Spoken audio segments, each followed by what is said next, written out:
Once in a while we'll have a spring out there that'll push them. Maybe it'll break, or this end loop might stretch out and everything. If it does, let us know and we'll send you a new one. But in the meantime, you can take it and either bend it back around in shape with a loop like this, or if it's might be weakened a little bit. In such case, the best thing to do is just take it and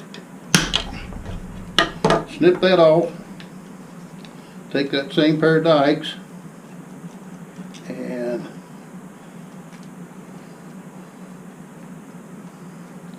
squeeze down there and separate one loop. Get that loop started and take some regular pliers. It's pretty hard to bend.